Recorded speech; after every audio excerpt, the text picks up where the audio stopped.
안녕하세요. 윤슬의 심리살롱 상담학 박사 윤슬입니다. 트렌드 명리심리 하루 10분 따라오시면 어느새 내가 보이고 상대가 보이고 관계가 보입니다. 명리심리학은 나의 강점 그리고 약점, 나와 상대와의 관계뿐만 아니라 미래를 분석 예측해 볼 수 있는 탁월한 학문이죠. 우리가 사주를 분석하는 이유는 미래를 위한 준비와 대비를 하고자 하는 것일 텐데요. 과연 나에게 해가 되는 것을 피하고 나에게 득이 되는 것만을 얻을 수 있을까요? 명리학이 그 어떤 성격 진단 도구보다 탁월한 것이 사실이지만 알아도 대비하기 어렵고 명리학으로 다 알 수 있는 것도 아닙니다. 안 좋은 운에 대한 대비는 깨어 있어도 놓치기가 쉽습니다. 좋지 않은 운에 혼미해지기 때문인데요. 더 특별히 조심해야 합니다. 미래를 예측해 볼 수 있다고 하여 모든 것을 예측할 수는 없습니다. 그리고 예측이 된다고 하여도 그 운에 혼미해지게 됩니다. 그래서 고난의 대부분은 경험해야 하는 일들인데요. 명리심리학을 배우면서 무의식 중에 좋지 않은 행동을 자각하고 개선하려는 노력도 중요하지만 궁극적으로는 마음의 중심이 하나님께로 향하도록 일치시키는 신앙생활과 영성훈련이 더 중요합니다. 이번 영상은 일주로 알 수 있는 성격자원 정의 일주입니다. 사주 만세력엔 연월일시를 넣어보면 자, 육식갑자로 된 사주 팔자와 그 사람의 운의 흐름이 나옵니다. 이렇게 운의 흐름이 나오고 또 이 정해라고 하는 일주가 여기 들어갔겠죠. 자, 사주는요, 연월일시의 천간지지로 된 간지에 각각 다른 정보들을 가지고 있습니다. 연주에는 국가와 사회 풍토에 대한, 월주는 그 사람의 환경과 직업성에 대해서, 일주는 그 사람의 인물이 어떤 인물인지, 또 개인적인 가정사, 그리고 시주는 그러한 사람의 심리를 알 수 있습니다. 연월을 통해서 그 사람의 사회성을 볼 수 있다면 일시를 통해서는 그 사람의 개인성을 볼 수 있는 거죠. 자, 정해는요, 육식갑자 중에 24번째 간지입니다. 정화그룹의 세 번째 해당하는 간지이죠.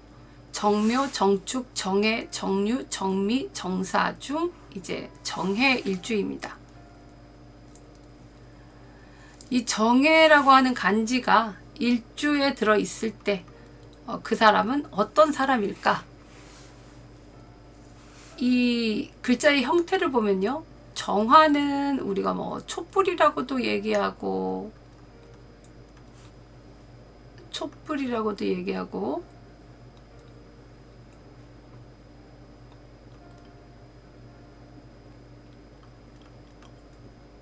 밤에 달이라고도 얘기하고 뭐 이제 등불 같은 걸 얘기하기도 하죠. 뭐 물상으로는. 근데 정화는 이제 뭐 용광로 같은 또 어떤 열이라고도 하죠. 열 또 빛이 아니라 이제 열이라고도 하죠. 전기로 내는 인공적인, 빛은 자연적인, 병화는 자연, 정화는 인공. 이제 이렇게 되는 거죠. 자, 어쨌든 이 정화가 해수라고 하는 바다, 호수, 바다 위에 떠 있는 이제 달이 됩니다. 그래서 바다 위에 이렇게 떠 있는 달인데 약간 안개가 껴있고 아직 달이 그렇게 밝게 보이지는 않는 그러한 정의 일주입니다. 그래서 비밀이 많고 또 근심이 많은 일주이기도 합니다. 이 정의 일주가요, 이제 이렇게 지지에 관성을 두었는데, 정관이라고, 해수가 정화의 정관입니다. 이렇게 해수가 이제 정관, 이 지지에서 우리 정화의 정관인데, 이러한 정관은 그러니까 끊임없이 공부하려고 하는 그러한 상태를 이야기합니다. 자, 지지의 정관이면서 이제 또 12운성으로는 태지에 앉아 있습니다. 우리 정화가 이제 해수 위에 있으면 그 정화의 기운이 태의 기운이라는 거죠. 12운성이라는 것은 천간의 기운의 강약을 천지자연의 순환의 이치로 설명하면서 그 일생을 12개의 단계로 나누어서 이제 운명에 적용해서 강약을 보는 거라고 했는데, 이 태라고 하는 것은 하나의 생명을 잉태하는 창조의 자리라고 했죠. 창조. 그래서 생명이 다시 부활하는 시점이 되는 거죠. 생명이 부활. 이 포태기라고도 하는데, 이 포태기는 자기를 잘 갈고 닦는 데 관심이 있습니다. 이렇게 자기를 잘 갈고 닦아요. 끊임없이 갈고 닦습니다. 그래서 계속 공부를 하는 거죠. 또 폭력을 세상에서 가장 싫어하고 또 평화를 염원하기도 합니다. 네, 때로는 뭐 세상 물정을 모르고 현실 감각이 어두울 수 있지만, 이 정화가 또 경금을 가지고 뭐 간목 가지고 있으면 또 그 세상에 가장 필요한 그 장인 정신으로 또 어떤 기술 분야에서 뛰어난 사람이 될 수도 있습니다. 정일주는 자유와 평화를 상징할 수도 있죠. 왜냐면 이제 태에 앉아 있기 때문에, 이 엄마 뱃속에 있을 때는 그 세상이 천국이라고 생각하겠잖아요. 엄마 뱃속이 다니까. 그래서 이행할 수 없는 약속을 믿거나 본의 아닌 거짓말쟁이가 되기도 하고, 또 이성교제에 굉장히 또 예민해서 또 불장난 같은 그런 이성교제를 하기도 하지만, 불장난 같은 이성교제는 또 하지 않습니다. 이 정의 일주가 이상적이고 현실이 어두워서 또 인생의 시행착오가 또 많은데, 또 인정에 이끌리는 경우도 많고, 하지만 이제 어린 시절에 어려움을 겪고 나면 이제 후반부로 갈수록 더 승승장구하는 그러한 일주라고 보겠습니다. 일지가 이렇게 태인 경우에 순수하고 착하지만 부안해동하고 또 잘 속기도 한다. 이 정해라고 하는 것은 밝은 달이라기보다는 정화가 태지에 앉아 있어서 안개가 끼거나 구름에 가린 그러한 모습으로 이제 매사에 좀 일은 좀 더디게 진행이 될 수가 있다. 그리고 지장간에 무갑임이 있죠. 지장간에 상관, 정인, 정관이 있습니다. 그래서 상관 폐인하고 또 정관을 남기기 때문에 어떤 공을 세울 수가 있겠죠. 이 정해일주에게 필요한 것은 천간에 이제 정인이 상당히 필요할 수 있습니다.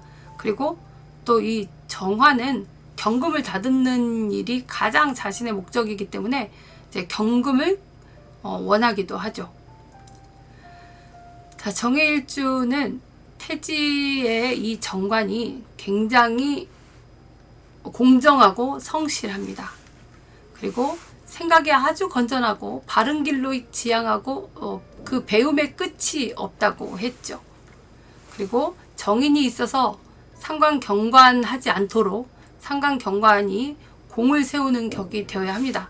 하지만 이제 이 정인이 없이 상관경관만 되면 나중에 일을 그르치는 경우가 생기겠죠. 자, 금을 재련하는 것이 정화이기 때문에 경금을 굉장히 유력하게 생각하고요.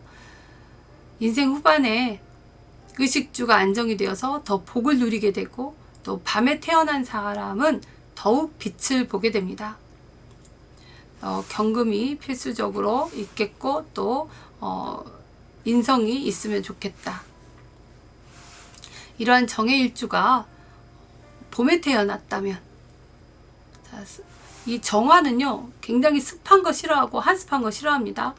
근데 이제 습한 나무를 태우게 되면 그을음이 나서 눈물이 난다 해요. 그러면은 그 눈물 흘릴 일이 많다라고 얘기를 하거든요.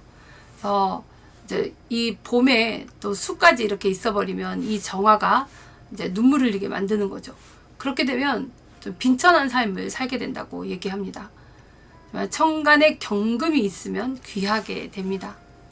자, 여름에 4, 5, 2월에 태어났다면 4, 5, 2월은 천간에 비겁이 투관되면 별로 좋지 않고 또 미월은 간목이 투관되면 가치 있는 일을 할 수 있다고 합니다.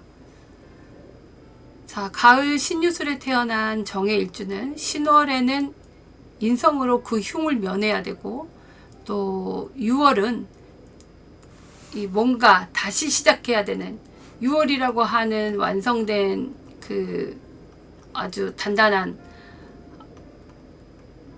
이제 가을의 결실이 완전히 있는 것을 정화라고 하는 것으로 인해서 재구성할 일이 생길 수도 있고 또 수월은 신앙생활에 또 인연이 만날 수 있습니다. 술해가 이렇게 만나면 또 신앙생활에 좀 더 깊이 있는 신앙생활을 하는 것이 좋습니다. 자, 겨울 해자축에 태어난 정해일주는요 겨울에 촛불이 꺼지는 형국이 돼버리니까 더욱 추워서 이제 촛불이 꺼질 수가 있으니까 더더욱 신앙생활을 하는 사람들도 신앙생활을 하면서 자기 수신을 해야 되겠죠. 또 건강에 유의해야 됩니다. 이 불이 꺼질 수도 있으니까요.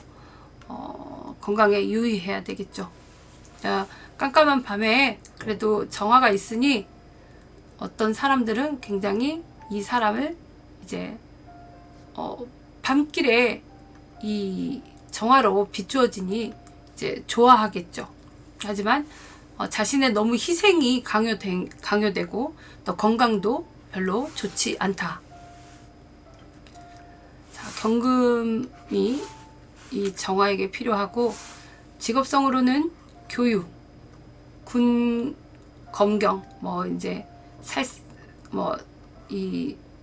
우리 사람을 살리는 일들, 또 의술, 또 기술, 정화라고 하는 게 의술, 기술, 생명과학 이런 것들에 또 조예가 깊고, 정화와 신금이나 경금 만나면 또 기술, IT 쪽으로도 관심이 있습니다.